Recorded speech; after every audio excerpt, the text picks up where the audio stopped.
Hello दोस्तों, क्या हाल हैं आप सभी के। उम्मीद है कि आप सभी ठीक होंगे।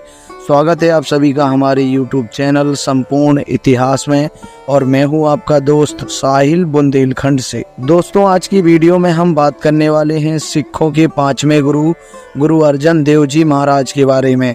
तो बने रहिए हमारे साथ वीडियो के अंत तक। गुरु अर्जन देव जी का जन्म 18 बैसाख 7 संवत 1620 यानी कि 15 अप्रैल सन 1563 को श्री गुरु रामदास जी के घर बीबी भानी जी की पवित्र कोख से गोविंदवाल अपने ननिहाल घर में हुआ। वे अपने ननिहाल घर में ही पोषित और जवान हुए। इतिहास में लिखा है, एक दिन वे अपने नाना श्री गुरु अमरदास जी के पास खेल रहे थे तो गुरु नाना जी के पलंग को आप पकड़कर खड़े हो गए। बीबी भानी जी आपको ऐसा देखकर पीछे हटने लगी। गुरुजी अपनी सुपुत्री से कहने लगी, बीबी यह तो अभी से ही गद्दी लेना चाहता है, मगर गद्दी इसे समय डालकर अपने पिताजी से ही मिलेगी। इसके पश्चात गुरु अमरदास जी ने अर्जन जी को पकड़कर प्यार किया और ऊपर उठाया। आपका भारी शरीर देखकर वचन किया, जगत में यह भारी गुरु प्रकट होगा, वाणी का जहाज तैयार करेगा और जिस पर चढ़कर अनेक प्रेमियों का उद्धार करेगा। इस प्रकार आपका वरदान वचन प्रसिद्ध है, दोहिता वाणी का बोहिता। बीबी भानी जी ने जब अपने पिता गुरु से यह बात सुनी तो बालक अर्जन जी को उठाया और पिता के चरणों पर माथा टेक दिया। इस तरह अर्जन देव जी ननिहाल घर में अपने मामू श्री मोहन जी और श्री मोहरी जी के घर में बच्चों के साथ खेलते और शिक्षा ग्रहण करते। जब आपकी उम्र 16 वर्ष की हो गई तो 23 आषाढ़ संवत 1636 को आपकी शादी श्री कृष्णचंद्र जी की सुपुत्री गंगा जी तहसील फिल्लौर के मऊ नामक स्थान पर हुई। आपकी शादी के स्थान पर एक सुंदर गुरुद्वारा बना हुआ है। इस गांव में पानी की कमी हो गई थी। आपने एक कुआं खुदवाया जो आज भी उपलब्ध है। गुरु गद्दी की प्राप्ति।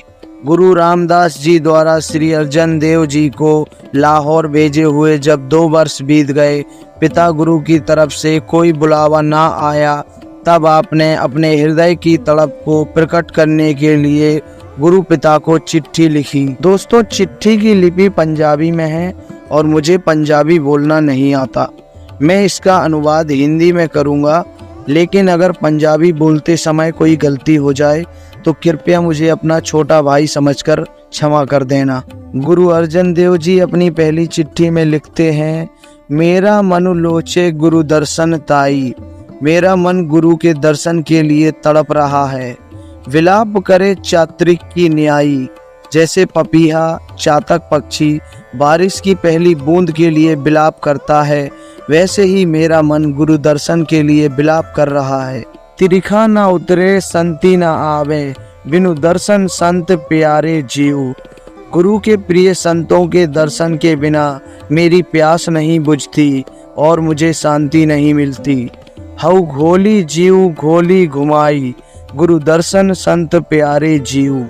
मैं गुरु के दर्शन के लिए बलिहारी जाता हूँ और बार बार बलिदान दे होने को तैयार हूँ। जब इस चिट्ठी का कोई उत्तर न आया तो आपने दूसरी चिट्ठी लिखी, चिरु होया देखे सारिंग पानी।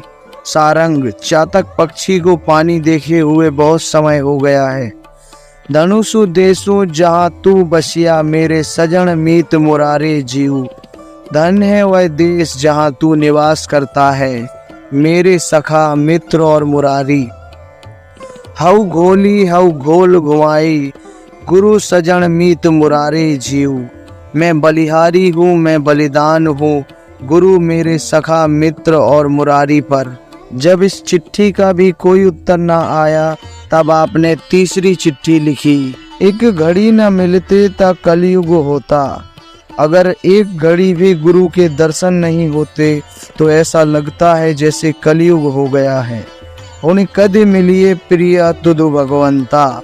हे भगवान प्रिय, कब तुम्हारे दर्शन होंगे। मोहि रैणी ना बिहावे, नींद ना आवे, बिनु देखे गुरु दरबारे जीव। मुझे रात नहीं कटती, नींद नहीं आती बिना गुरु के दरबार के दर्शन किए।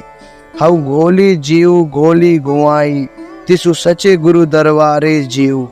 मैं बलिहारी हूँ, मैं बलिदान हूँ सच्चे गुरु के दरबार पर। गुरुजी ने आपकी यह सारी चिट्ठियाँ पढ़ी तो गुरुजी ने बाबा बुड्ढा जी को लाहौर भेजकर गुरु के चक बुला लिया। आप जी ने गुरु पिता को माथा टेका और मिलाप की खुशी में चौथा पद उच्चारण किया। भागु होया गुरु संतु मिलिया, मुझे सौभाग्य प्राप्त हुआ है कि गुरु संत से मेरी मुलाकात हुई।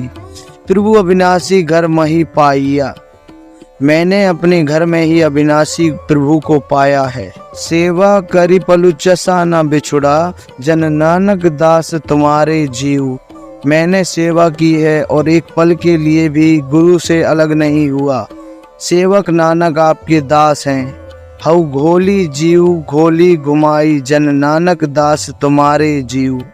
मैं बलिहारी हूँ, मैं बलिदान हूँ, सेवक नानक आपके दास हैं। गुरु पिता प्रथाएं अति श्रद्धा और प्रेम प्रकट करने वाली यह मीठी वाणी सुनकर गुरुजी बहुत खुश हुए।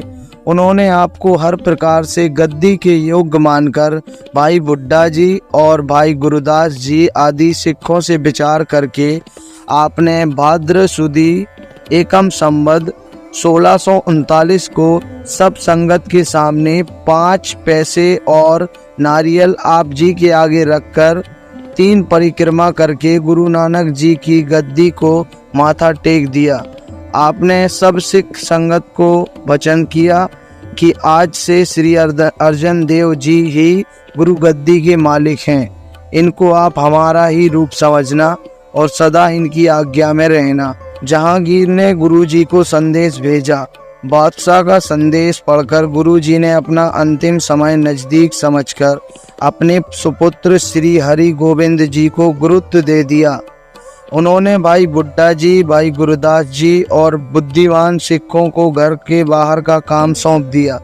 इस प्रकार सारी संगत को धैर्य देकर गुरुजी अपने साथ 5 सिखों भाई जेठा जी, भाई पेड़ा जी, भाई विधिया जी, लंगाहा जी, पिराना जी को साथ लेकर लाहौर पहुँचे। दूसरे दिन आप अपने 5 सिखों सहित जहांगीर के दरबार में गए तो उसने कहा, आपने मेरे बागी पुत्र को रसद और आशीर्वाद दिया है। आपको 2 लाख रुपए जुर्माना देना पड़ेगा, नहीं तो शाही दंड भुगतना पड़ेगा। गुरुजी को चुप देखकर चंदू ने कहा, मैं इन्हें अपने घर ले जाकर समझाऊंगा कि यह जुर्माना दे दें और किसी चोर डकैत को अपने पास न रखें। चंदू उन्हें अपने साथ घर में ले गया, जिसमें 5 सिखों को ड्योढ़ी में और गुरुजी को ड्योढ़ी के अंदर कैद कर दिया। चंदू ने गुरुजी को अकेले में बुलाकर यह कहा कि मैं आपका जुर्माना माफ़ करा दूंगा, कोई पूछताछ भी नहीं होगी। इसके बदले में आपको मेरी बेटी का रिश्ता अपने बेटे के साथ करना होगा और अपने ग्रंथ में मोहम्मद साहिब की स्तुति लिखनी होगी। गुरुजी ने कहा, दीवान साहिब, रिश्ते की बाबत जो हमारे सिखों ने फैसला किया है हम उस पर पाबंद हैं। हमारे सिखों को आपका रिश्ता स्वीकार नहीं है। दूसरी बात, आपने मोहम्मद साहिब की स्तुति लिखने की बात की है, यह भी हमारे बस की बात नहीं है। हम किसी की खुशी के लिए इसमें अलग कोई बात नहीं लिख सकते। प्राणी मात्र के उपदेश के लिए हमें करतार से जो प्रेरणा मिलती है इसमें हम वही लिख सकते हैं। शरीर त्यागने का समय। गुरुजी का यह उत्तर सुनते ही चंदू भड़क उठा। उसने अपने सिपाहियों को हुक्म दिया कि इन्हें किसी आदमी से मिलने न दिया जाए और ना ही कुछ खाने पीने को दिया जाए। दूसरे दिन जब गुरुजी ने चंदू की दोनों बातें मानने से इनकार कर दिया तो उसने पानी की एक देग गर्म करवाकर गुरुजी को उसमें बिठा दिया। गुरुजी को पानी की उबलती हुई देग में बैठा देखकर सिखों में हाहाकार मच गया। वे जैसे ही गुरुजी को निकालने के लिए आगे हुए, सिपाहियों ने उनको खूब मारा। सिखों पर अत्याचार होते देख गुरुजी ने उनको कहा, परमेश्वर का हुक्म मानकर शांत रहो, हमारे शरीर त्यागने का समय अब आ गया है। जब गुरुजी चंदू की बात ना माने तो उसने गुरुजी के शरीर पर गर्म रेत डलवाई। परंतु गुरुजी शांति के पुंज अडोल बने रहे। तेरा भाना मीठा लागे, हरि नाम पदार्थ नानक मांगे, पढ़ते रहे। देखने और सुनने वाले त्राही त्राही कर उठे, परंतु कोई कुछ भी नहीं कर पाया। गुरुजी का शरीर छालों से फूलकर बहुत भयानक रूप धारण कर गया।